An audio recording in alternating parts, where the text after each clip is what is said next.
Welcome to Mission Possible, delivering cleaner fuel today, brought to you by CEMA, Connecticut Energy Marketers Association, representing 600 family-run home heating fuel companies in Connecticut and the greater New England region. Today's episode was recorded live from the Southern New England Energy Conference in Newport, Rhode Island, and highlights how our members are delivering a cleaner, greener fuel today.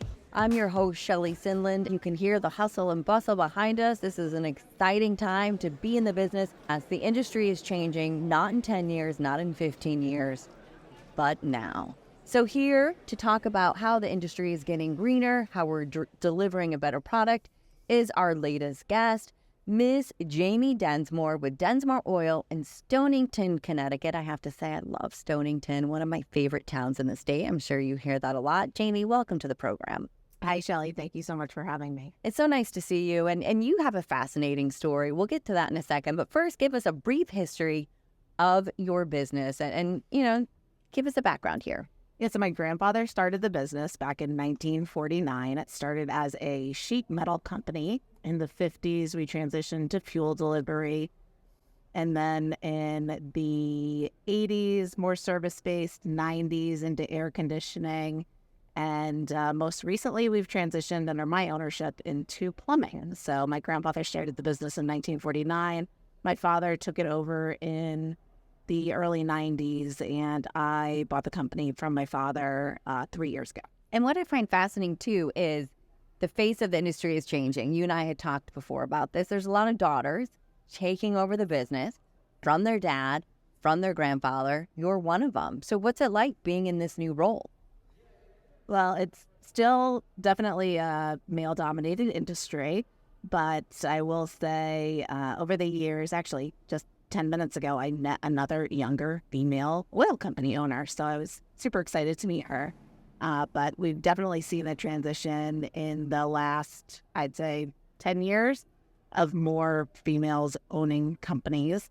It's not necessarily just your grandfather's company anymore. Now we've got the daughters, the nieces, and more women in the industry, which is awesome. And when we had spoken previously, you had talked about how the industry that you are in really does align with your beliefs and your goals and your education. So I'm going to use that to launch into your education. You do have a fascinating background. Tell us about that. So my parents were big proponents of me not necessarily just going into the family business. Obviously, growing up, I did different things with the service in the fuel department, and on college breaks, I worked delivering oil. But my parents always wanted me to find my way and not necessarily just commit to working in our family business. So my undergrad is in ecology and evolutionary biology. I went to UConn, and then I went to the Northeastern University for a master's in public administration.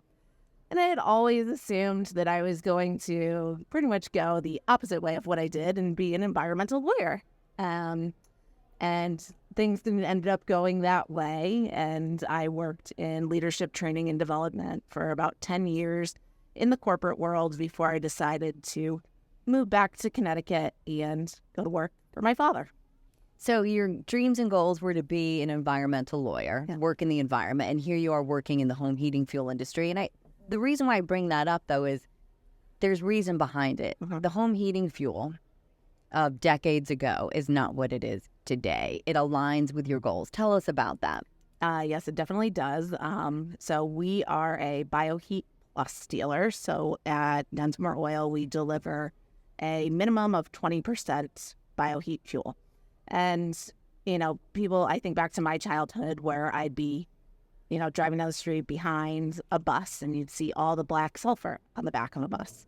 And about, I think 5 years ago, the industry changed to ultra low sulfur heating oil and reduced the sulfur content significantly.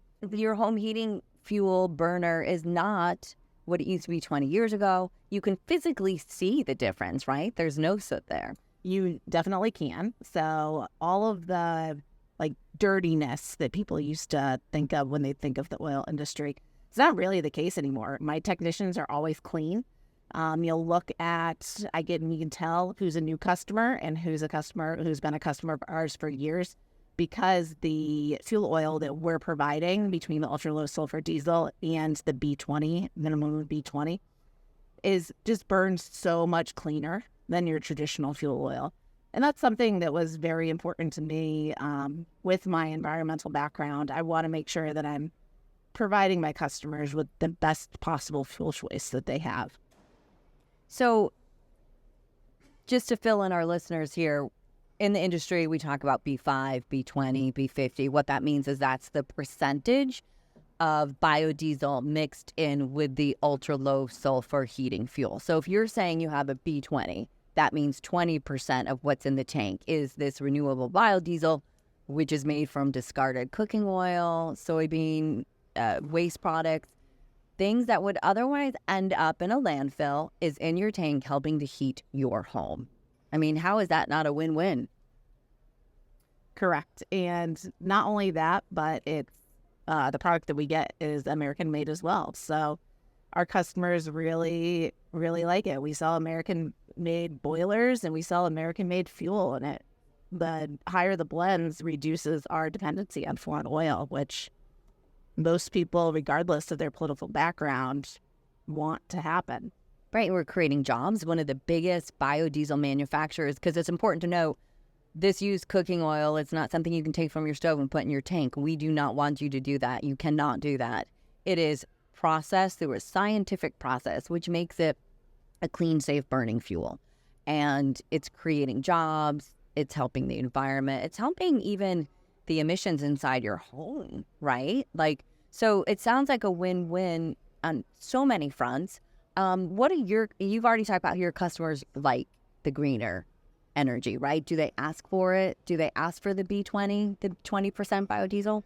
I would say definitely over the last couple of years, we've seen more people calling because they've heard about bioheat and they're interested in changing their fuel to something that's more environmentally friendly. They also like the fact that you can put bioheat in your heating system without having any additional upgrades that need to be made to the system. So you're, in theory, burning a cleaner, greener fuel, and it's not really costing you much of anything to do it. And that's something that most consumers can get on board with. I mean, the biggest difference, a lot of people will say that electric is the cleanest fuel that there is, but to change your house from an oil system or a propane system to an electric system is going to cost you probably a minimum of $25,000. Where with bioheat, it's a drop-in fuel and you don't have to worry about any additional monetary expenses. Right. And some have said it can cost as high as $40,000 to upgrade your house for an electric heating system. And it's a lot of cash. It's cash I don't have, So, and a lot of people don't. And you had mentioned too, everyone thinks electricity is clean, but what's powering that electric grid that you're plugging your EV into? And that's something people don't think about. On any given day, usually 60%, it's natural gas. And while the name natural gas sounds nice, it is a fossil fuel. And from what I understand, our product is actually better for the environment as it is now than natural gas, correct? That is definitely correct. And the other big thing is we monitor, we monitor everything that's going into people's systems. Like our customers have service plans where they're getting tune-ups every year. We can see the difference that our fuel is making in their system. And, we're normally their first call when someone has an issue, whether it has to do with heating and cooling, plumbing, or something that's completely unrelated. Like the customer service you get from doing business with a family business or one of these many different oil and propane companies all over the state of Connecticut is a completely different level than you're going to get doing business with a public utility. And I know that you have a lot going on today, Jamie, so we're going to try to wrap this up for you. You are a mom. Yep. Last time I saw you, you had a little baby. Things are changing, right? Yes, they are. So when we talk about your customers, when we had spoken, I don't know, down in Mystic a year or two ago, you talked about how they'll call you, even not necessarily if it's a question about your home heating fuel, it might be like, hey, can you help me with this, right? Talk about that. What do your customers mean to you? And they trust you. And that seems to be a common theme we're hearing a lot today. Yeah, I mean, our customers will call us for anything. And like I said, the customer service is something that's going to, in my book, help us stand apart from others. But even last week, I got a call from one of our customers who was just calling because he's like, I need an electrician. And I know you're going to have a good person to send me to. And I did have a good person to send him to. And he needed it done quickly. And me making that phone call helped that person out substantially because he was getting a stair lift installed for his wife who has oxygen breathing issues. So, you're not going to get that level of service with a utility. And that's something that I think that people forget. Like, we're the first call. A lot of times we'll be on, like, the emergency list for if someone's alarm goes off, they automatically call the oil company first. And, my technicians and the people that get those phone calls right off the bat, they'll respond and make sure that everything's okay. And it's just not something, you don't get that personal level when you're doing business with a larger utility. And it's that personal touch, it's that personal connection that you do have with your customers.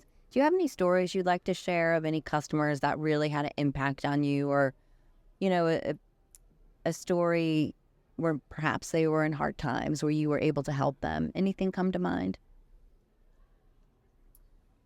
We do a lot of business with the churches and the local nonprofits.